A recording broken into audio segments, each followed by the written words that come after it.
The suspected gunman in Sydney's Bondi Beach massacre has been charged with 59 offences, including 15 counts of murder and 1 count of committing a terrorist act.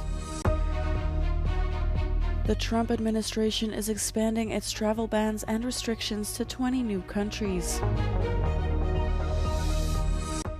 Russia's foreign minister says Moscow will not accept any compromise regarding the occupied territories of Ukraine. The suspected gunman in Sydney's Bondi Beach massacre was charged with 59 offences on Wednesday, including 15 counts of murder and 1 count of committing a terrorist act. Police said 24-year-old Naveed Akram was charged after waking from a coma in a Sydney hospital, where he has been since police shot him and his gunman father, who died at the scene. Akram was also charged with 40 counts of causing harm with intent to murder in relation to the wounded and with placing an explosive near a building with intent to cause harm. The charges came as funerals began for the 15 victims of the massacre that targeted an event to mark the start of an 8-day Hanukkah festival at Bondi Beach. Hundreds of mourners gathered to honor the victims, all of whom identified so far were Jewish. They ranged in age from a 10-year-old girl to an 87-year-old Holocaust survivor. A heavy police presence was visible on nearby streets, with officers checking identification cards of people making their way to the service. Prime Minister Anthony Albanese vowed to take action to fight rising anti-Semitism and tighten the country's already strict gun laws.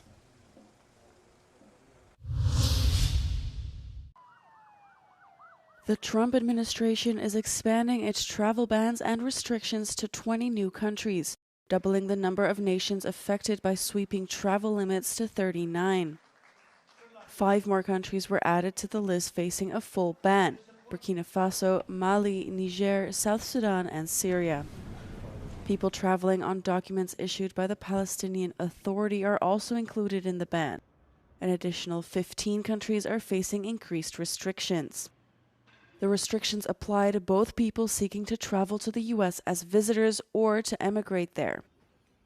People who already have visas are lawful permanent residents of the U.S. or have certain visa categories such as diplomats or athletes, or whose entry into the country is believed to serve the U.S. interest are all exempt from the restrictions. The Trump administration cited immigration enforcement, foreign policy, and national security concerns for the move. But critics have argued that the administration is using national security concerns to collectively keep out people from a wide range of countries. Russia will not accept any compromise regarding the occupied territories of Ukraine, the country's deputy foreign minister said on Tuesday. He said Moscow has not scaled back its demands and wants to retain control of 5 Ukrainian regions, these being Crimea, Donetsk, Luhansk, Zaporizhia, and Kherson. Aside from the annexed Crimea and all of the Luhansk region, Russia does not control the entirety of any of the other 3 areas of Ukraine.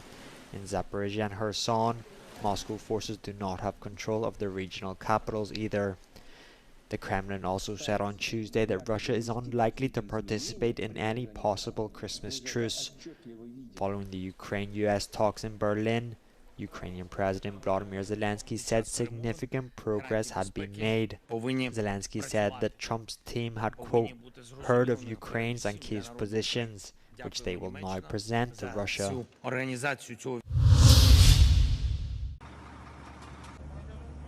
Several people were injured in the Ukrainian city of Zaporizhia on Tuesday in a Russian drone strike that hit a 9-story residential building. Ukraine's State Emergency Service said 5 people were rescued from the building's upper floors and 3 people were receiving treatment for injuries. The attack also led to temporary power outages across the region and damaged a commercial facility. Ukraine's Air Force said Russia launched 69 drones into Ukraine overnight, 57 of which were shot down by Ukraine's air defenses. In Odessa, energy workers restored electricity to 330,000 households on Tuesday after Russian strikes targeted energy infrastructure a day earlier. 288,000 families in Odessa are still without electricity as reparations are ongoing. The strikes came after Ukrainian President Volodymyr Zelensky met in Berlin with European leaders and U.S. negotiators for peace talks. He announced that a final peace deal could be presented to the Kremlin within days.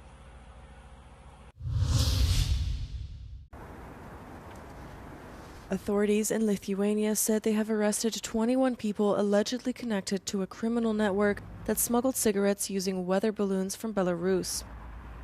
Investigators conducted more than 80 searches, seizing cigarettes, SIM cards, communication and tracking signal jammers and firearms, as well as luxury cars and property. The prosecutors alleged that the suspects had direct contacts with accomplices operating from Belarus. They face charges of participating in a criminal organization, illegal handling and smuggling of excise goods, and aiding another state in acting against Lithuania. Earlier this month, Lithuania declared a national emergency over security risks posed by the meteorological balloons sent from Belarus.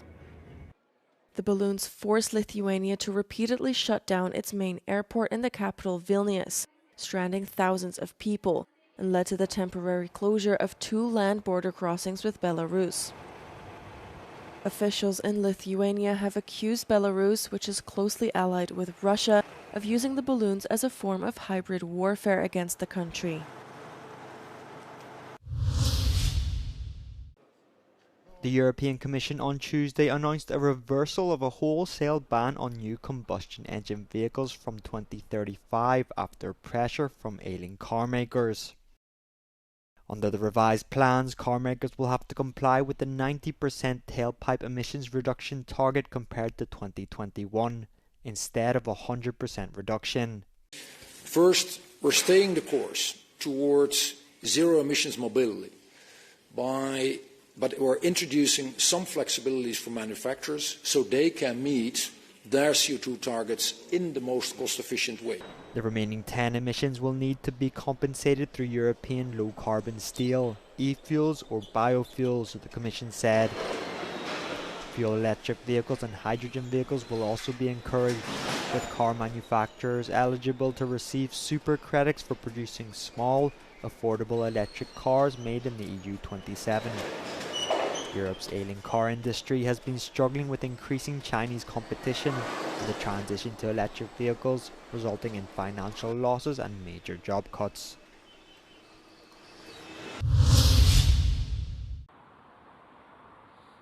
China is to impose up to 19.8% tariffs on pork imports from the European Union, slashing its preliminary figures of between 15 and 62%.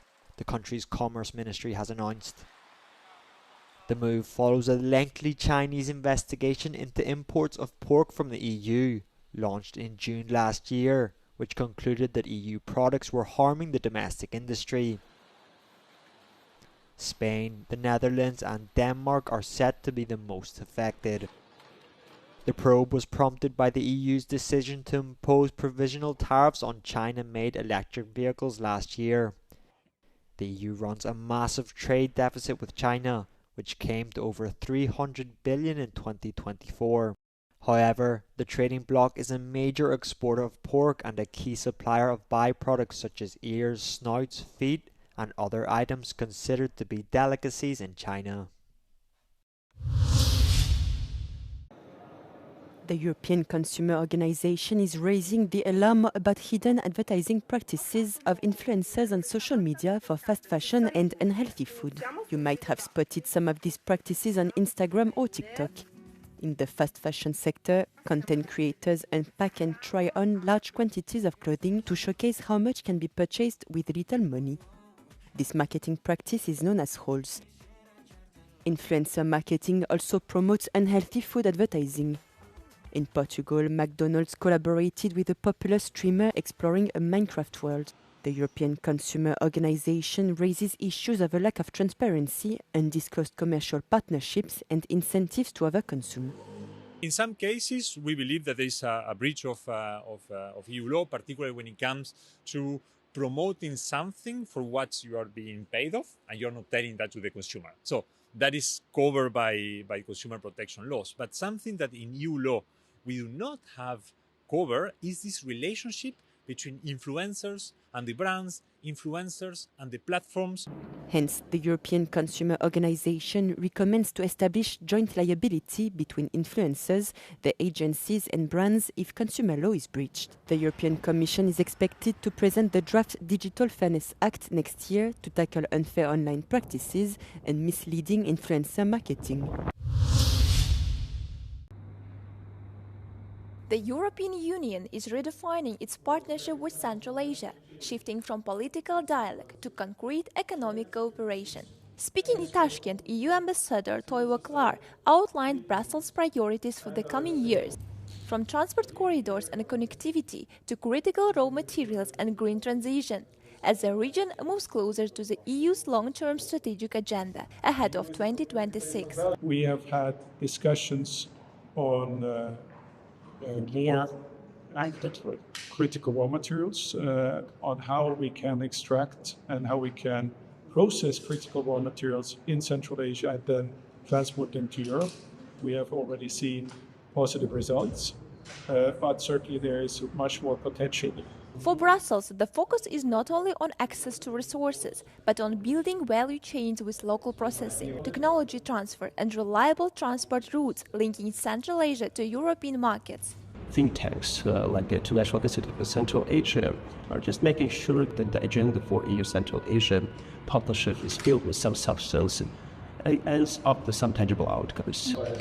With new agreements, growing investment and a renewed regional strategy, both sides say the EU-Central Asia partnership is entering a new phase focused on delivery, resilience and long-term development.